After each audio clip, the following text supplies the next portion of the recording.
Hello friends, welcome back to my channel. இன்றைக்கி நம்ம வீடியோவில் வந்து பிகினர்ஸ் கூட ஈஸியாக வீட்டில் பண்ணுற மாதிரி அப்படிங்களா? ரொம்ப சந்தோஷம். புறப்படலாங்களா? ஒரு மைசூர் பாக் ரெசிபி தான் பண்ண போகிறோம். ஏன் உனக்கு இந்த வேலை? நீ வாங்குற இந்த 10-5 பிச்சைக்கு இது தேவைதானா? அதுக்கு வந்து வீட்டில் இருக்கிற ஏதாவது ஒரு கப்பு வந்து நீங்கள் எடுத்துக்கலாம். அதுலேயே எல்லாத்தையும் வந்து நீங்கள் அளந்துக்கோங்க. நான் இந்த மாதிரி ஒரு டீ கப் சின்ன அளவு எடுத்திருக்கேன். ஏன்னா நான் ஃபஸ்ட் டைம் பண்ணுறேன், அதனால் இதை ட்ரையல் பார்க்குறதுக்கோசம் நான் சின்ன கப் அளவுக்கு எடுத்திருக்கேன். பில்டப் பண்ணுறணும், பீலா வரணும், அது முக்கியம் இல்லை. நம்ம எது பண்ணாலும் இந்த உலகம் நம்மளை உடனே உத்து பார்க்கணும். அதில் ஒரு கப் அளவுக்கு கடலை மாவு எடுத்து. கடலை மாவு வாங்க கடைக்கு போறியா இல்லை கடைக்கு போய் கடலை மாவு வாங்குவியா? கடைக்கு போய் தான் கடலை மாவு வாங்குவாங்க. கடலை மாவு வாங்க கடைக்கு போக கூடாதா? அதை சலிச்சு வச்சுக்கோங்க. இப்போ அதே கப் அளவு 1.5 கப் அளவு வந்து சர்க்கரை எடுத்து ஒரு கடாயில் சேர்த்துக்கணும். மண்டமா எடுத்து அப்படிதான் ரேஷன் கடை தூக்கிடலாம். 1 கப் கடலை மாவு, 1.5 கப் சர்க்கரை, சேம் 1.5 கப் வந்து ரிஃபைண்ட் ஆயில். எந்த ஒரு ஃப்ளேவர் இல்லாத ரிஃபைண்ட் ஆயிலாக யூஸ் பண்ணாதான் வந்து நம்ம மைசூர் பாக்கில் வந்து அந்த ஃப்ளேவர் ஆட் ஆகாமல் இருக்கும். எனக்கு மூளை இல்லை இல்லை ஓ மூளை தானே வரிசையா கசாப் கடையில் கொட்டி கொட்டி வச்சிருக்கு. இப்போ வந்து நம்ம மைசூர் பாக்கு ரெடியான பிறகு அதை ஊற்றி வைக்கிறதுக்கு ஒரு பாத்திரத்தில் வந்து எண்ணெய் தடவி வச்சுக்கோங்க. இதை மறக்காமல் நீங்கள் ஆரம்பத்திலே பண்ணி வச்சுருங்க. ஏன்னா நம்ம மைசூர் பாக்கு ரெடியான பிறகு 1 செகண்ட் போதும் அது வந்து அடிப்பிடிச்சிறதுக்கு. எனக்கும் வந்து அந்த மாதிரி தான் ஆச்சு. நான் அதை காட்டுறேன் பாருங்கள். நாம் யாருக்கு என்ன தீங்கு செய்தோம்? நமக்கு மட்டும் ஏன் இப்படி எல்லாம் நடக்கிறது? இப்போது ஒரே ஒரு கப் அளவு தண்ணியை வந்து சர்க்கரை பாகு பண்ணுறதுக்கு நம்ம ஊற்றிக்கலாம். இப்போ அடுப்பு ஏற்றி விட்டுட்டு சர்க்கரை பாகம் ரெடி ஆகிறதுக்கும் அந்த எண்ணெயும் வந்து கொதிக்க விடணும். 2 ஸ்டவ்வும் ஆன் பண்ணி விட்டுவிட்டேன்.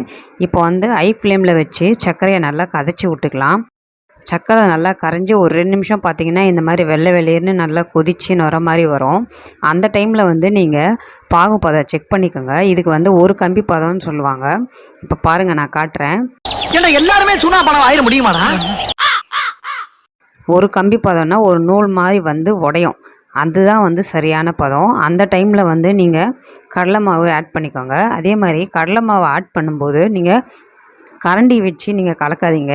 ஏன்னா கட்டி வட வாய்ப்பு இருக்குது. அவசரப்பட்டு இறங்கி விட்டோமோ? அதுல என்ன சந்தேகம்? அதனால் நீங்கள் இந்த மாதிரி விஸ்க் யூஸ் பண்ணிங்கன்னா உங்களுக்கு வந்து அந்த மாதிரி கட்டிகள் இல்லாமல் ஈஸியாக வந்து உங்களுக்கு வரும். அதனால் நான் வந்து கரண்டியை வச்சுட்டு கடலை மாவு ஒரு கையில் சேர்த்துக்கிட்டு இன்னொரு கையில் விஸ்கு வச்சு நல்லா கலந்து விட்டுக்கிட்டேன். அப்போ தான் நம்ம கட்டி இல்லாமல் ஃபார்ம் ஆகும். நல்லா வந்து கடலை மாவும் சர்க்கரை பாகில் கலந்து வந்துட்ட பிறகு நீங்கள் விஸ்கை வந்து ரிமூவ் பண்ணிவிட்டு கரண்டியை வந்து யூஸ் பண்ணிக்கோங்க. அது நம்மளுக்கு ரொம்ப பெஸ்ட்டாக இருக்கும். அவசரப்படாத சார், கஸ்டமர் எல்லாம் காத்துட்டு இருக்காங்க சார். இப்போது கடலை மாவு கொஞ்சம் கொஞ்சமாக சேர்த்து கலந்து விட்டுக்கிட்டே இருங்க. அதுக்குன்ட்டு ரொம்ப கொஞ்சம் கொஞ்சமாகலாம் சேர்க்காதீங்க. ஒரு 3 டைம் போல் நீங்கள் வந்து பிரித்து அதில் சேர்த்துக்கிடுங்க. நல்லா கலந்து விட்டுட்டு கடலை மாவு நல்லா கட்டி இல்லாமல் இந்த மாதிரி கலந்து விட்டுக்குங்க. பாருங்கள், நம்ம கடலை மாவு வந்து எந்த கட்டியும் ஃபார்ம் ஆகாமல் நல்லா கலந்து வந்துச்சு. அதுக்கு விஸ்க் யூஸ் பண்ணால் ரொம்ப ஈஸியாக இருக்கும் பிகினர்ஸுக்கு. இங்க மட்டும் இல்லையா, அசலூர் போனா கூட இந்த விஷயத்த ஒரு வேட்டும் சொல்ல மாட்டேன். இது ஆத்த மாதிரி தமிழ சத்தியம். சரி போமா. இப்போ வந்து நல்லா கடலை மாவு கட்டி இல்லாமல் வந்த பிறகு நான் விஸ்கி ரிமூவ் பண்ணிவிட்டு கரண்டி சேர்த்து கலக்க ஆரம்பிச்சிட்டேன். இப்போ எல்லாம் கலந்து வந்த பிறகு ஒரு கரண்டி எண்ணெயாக எடுத்து நம்ம வந்து அப்ப சரி இப்போ வரும்போது இல்லைடா கடலை மாவில் சேர்த்து இந்த மாதிரி கலந்து விட்டுக்கிட்டே இருக்கணும். நம்ம ஊற்றுற அந்த சூடான எண்ணெய் வந்து அந்த கடலை மாவு அப்சர்வ் பண்ணோம். அதுக்கு ஒரு 20 செகண்ட் தான் தேவைப்படும். அதுக்குள்ளே நீங்கள் மறுபடியும் இன்னொரு கரண்டி எண்ணெய் வந்து சேர்த்துக்கலாம். அதில் பின்னாடியே நாயாப்பைய அலையிற நீ பட்ல பிராண்டே கலந்து அதுல புதுசா ஒரு போய் அனுபவிக்கிறியோ தம்பி சொல்லுடா.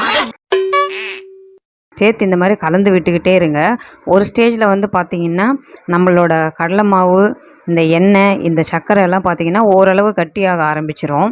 அந்த டைமில் நீங்கள் வந்து என்ன பண்ணணுன்னா மீதி இருக்கிற எல்லா எண்ணெயும் இதில் வந்து சேர்த்து ஒரே வாட்டி கலந்து விட்டுக்கணும். அந்த ஸ்டேஜ் நான் வரும்போது சொல்கிறேன் பாருங்கள். இப்போது இந்த மாதிரி ஒரு கரண்டி மாவும் அப்சர்வ் பண்ண ஒரு கரண்டியாக எண்ணெய் எடுத்து நீங்கள் ஊற்றிக்கிட்டே இருக்கணும். ஓவரா தான் போய்கிட்டு இருக்கோமோ? போவோம், என்ன பண்ணிடுவானுங்க? கடலை மாவு இருக்கிற இந்த சட்டி வந்து மீடியம் ஃப்ளேம்லேயும், அதே மாதிரி எண்ணெய் பிடிக்கிற சட்டி வந்து ஒரு ஹை ஃப்ளேம்லேயும் இருந்துக்கணும். எண்ணெய் வந்து எப்போவும் வந்து சூடு குறையக்கூடாது. அதே மாதிரி தான் இந்த கடலை மாவு மிக்சரும் வந்து சூடு குறையாமல் ஒரே ஃப்ளேமில் வந்து நம்ம மெயின்டைன் பண்ணணும்.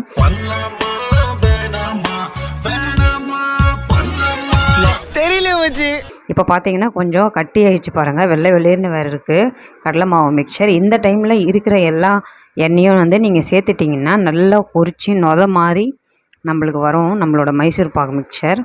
இப்போ இதை மாதிரி நல்லா கலந்து விடும்போது பார்த்தீங்கன்னா கடாயில் ஒட்டாமல் வந்திருக்கு பாருங்கள். நான் புது ரவுடியா? ரவுடிங்கிறதுக்கு என்ன ஆதாரம் இருக்கு? அவங்க ஈக்குவலா பேசிக்கிறத பார்க்கல நீ. ஈக்குவலா பேசிட்டு நீ இப்படி ரவுடியா நீ? இந்த ஸ்டேஜில் நீங்கள் வந்து ரெடியாக வச்சுக்கணும் எல்லாத்தையும், ஏன்னா டக்குன்னு வந்து அடி பிடிச்சிரும்.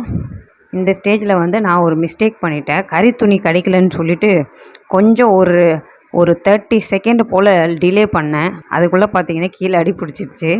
காலங்காத்தால உனக்கு குறவழி வரைக்கும் சோத்த போட்டு வண்டியில ஏத்திட்டு வந்திருக்கு, உன்னால என்ன பண்ண முடியுமோ அதை பண்ணிட்டேன். இப்போ என்ன பண்ணோம்னா அந்த கடலை மாவு மிக்சர் எடுத்து நம்ம எண்ணெய் தடவி வச்ச அந்த டின்னில் வந்து ஊற்றி விட்டுடணும்.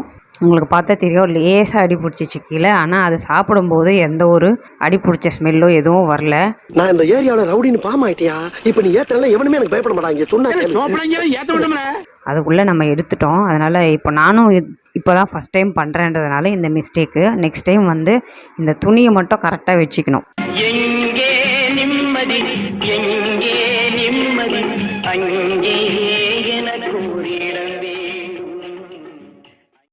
அது ஒன்று நான் இப்போ கற்றுக்கிட்டேன் பாருங்கள். கொஞ்சம் லேசாக கடாயில் அடி பிடிச்சிருச்சு. அதே மாதிரி அந்த கடலை மாவு மிக்சரை வந்து நீங்கள் அந்த டின்னில் ஊற்றின பிறகு ஓவராக அழுத்தக்கூடாது. அழுத்தாமல் லேசாக இந்த மாதிரி டேப் பண்ணி விட்டுட்டு ஒரு 10 நிமிஷம் போல் அப்படியே விட்டுடுங்க. அதுக்குள்ளேயே இறுகிடும். மேலே எல்லாம் எண்ணெய் இருக்குதுன்னு நீங்கள் யோசிக்காதீங்க. இது இருக்க அந்த எண்ணெய் வந்து அப்சர்வ் பண்ணிக்கும். இப்போ ஒரு 10 நிமிஷம் பிறகு நான் வந்து கட் பண்ணி விட்டுக்கிட்டேன். ஏன்னா நல்லா ஃபுல்லாக காஞ்சிச்சின்னா நம்ம கட் பண்ணும்போது ரொம்ப ப்ரோக் ஆகிடும், சீக்கிரமாக உடஞ்சிரும், உதிரியாக ஆகிடும். அதனால் ஓரளவு ஒரு 10 நிமிஷம் காஞ்சாலே போதும், நம்மளுக்கு டைட் ஆகிடும். அந்த டைமில் நம்ம வந்து கட் பண்ணி வில் போட்டு வச்சுக்கிட்டோன்னா நம்ம ஃபுல்லாக ஆறின பிறகு நம்ம எடுக்கிறதுக்கு ரொம்ப வசதியாக இருக்கும். அந்த பிறகு தான் எனக்கு ஒரு டவுட், நான் ஏன் உன்னை இன்டர்வியூ இல்லாமல் வேலைக்கு சேர்த்துக்கிட்டேன்? நான் ஸ்கொயர் ஷேப்பில் போட்டுக்கிட்டேன். நீங்கள் வந்து டைமண்ட் ஷேப்பில் கூட போட்டுக்கலாம். மோஸ்ட்லி மைசூர் பாகு வந்து ஸ்கொயர் ஷேப்பு டைமண்ட் ஷேப்பில் தான் வரும். அதனால் நம்மளுக்கு வேறு ஆப்ஷன் இல்லை, அந்த 2 போட்டு தான் ஆகணும். சிங்கத்துக்கும் சிறுத்தைக்கும் என்ன வித்தியாசம் சார்? சிங்கம் வந்துட்டு லைன் டேட்ஸ் அந்த பாட்டிலில் இருக்கும் சார். ஓ, சிறுத்தை வந்து வத்திப்பேட்டில் சார், மேட்ச் பாக்ஸில். கங்க்ராச்சுலேஷன்ஸ். இப்போ வந்து ஒரு 2 மணி நேரம் நல்லா காஞ்ச பிறகு பார்த்தீங்கன்னா ஃபுல்லாக அந்த எண்ணெயெல்லாம் இழுத்து ட்ரை ஆகிடுச்சு. நான் லேசாக இதுக்கு மேலே வந்து சர்க்கரை வந்து தெளித்து விட்டுருக்கேன். அதை கேப்சர் பண்ண மறந்துட்டேன். இப்போ எட்ஜஸ்லாம் எடுத்து விட்டுட்டு ஒரு தட்டு இது மேலே கவுத்தி அதை வந்து திருப்பி போட்டு மேலே ஒரு 2 வாட்டி இந்த மாதிரி தட்டினாலே போதும். நம்மளோட மைசூர் பாக்கு வந்து ரிமூவ் ஆகிடு வந்துடும். பார்த்தீங்கன்னா சுத்தமாக ஒன்று கூட ஒட்டாமல் கரெக்டாக வந்துருச்சு. அது கூட எடுத்த உடனே ஃபுல்லாக க்ளீனாக வந்துருச்சு பாருங்கள், அந்த 2 ஒட்டினது கூட. நீங்கள் பெட்டி நிறைய பணம் கொடுத்தாலும் சரி, சட்டி நிறைய காசு கொடுத்தாலும் சரி, இந்த கௌரவத்தை விலைக்கு வாங்க முடியாது. ஏன்னா நான் பூங்காவனத்துடைய பையன். ரொம்ப சாஃப்டாக இருந்தது. கல்யாணத்தில் பண்ணுவாங்கள்ல அதே மாதிரி இருந்ததுங்க. நீங்களும் வீட்டில் ட்ரை பண்ணுங்கள். சாப்பிட்ட எல்லோரும் நல்ல ஃபீட்பேக் கொடுத்தாங்க. இதை வந்து நீங்கள் வெறும் எண்ணெயில் பண்ணணும்னு அவசியம் இல்லை. நான் ஃபஸ்ட் டைம் பண்ணுறேன்றதுனால ஃபெயிலியர் ஆகக்கூடாதுன்னு வெறும் எண்ணெயில் பண்ணி முடிச்சிட்டேன். தோசை வைடி. கல் இருக்கு, மாவு இல்லை. அப்ப கஞ்சியாச்சு ஊத்திரி வெண்ண மாவுல ஊறுகாய் இருக்கு, கஞ்சி இல்லை. நீங்கள் வந்து பாதி எண்ணெய் பாதி நெய் கூட சேர்ந்து பண்ணும்போது நல்லாயிருக்கும். ஃபுல்லாக நெய் போட்டு செஞ்சாலும் கிருஷ்ணா ஸ்வீட்ஸ் மாதிரி சூப்பராக இருக்கும். எனக்கு ஃபைனலாக அவுட்புட் பார்த்திங்கன்னா இப்படி வந்தது. இதை வந்து எட்ஜஸில் இருந்தது. இது பர்ஃபெக்டாக கட்டிங் விழுந்த ஒரு பீஸுன்றதுனால இதை காமிச்சிருக்கேன். இப்போது நான் பிரித்து காமிக்கிறேன் பாருங்கள். ரொம்ப சாஃப்டாக இருந்தது, சாப்பிட்றதுக்கு ரொம்ப நல்லா இருந்தது. எண்ணெயோட ஸ்மெல்லாம் அவ்வளோவா ஹெவியாகவும் தெரியல, திகட்டவும் இல்லை. சர்க்கரையும் சரி எண்ணெயும் சரி ரொம்ப கரெக்டாக செட் ஆகிடுச்சு. நீங்களும் இதே மாதிரி ட்ரை பண்ணிவிட்டு எப்படி வந்துச்சுன்னு கீழே கமெண்ட் பண்ணுங்கள் ஃப்ரெண்ட்ஸ். பாய்.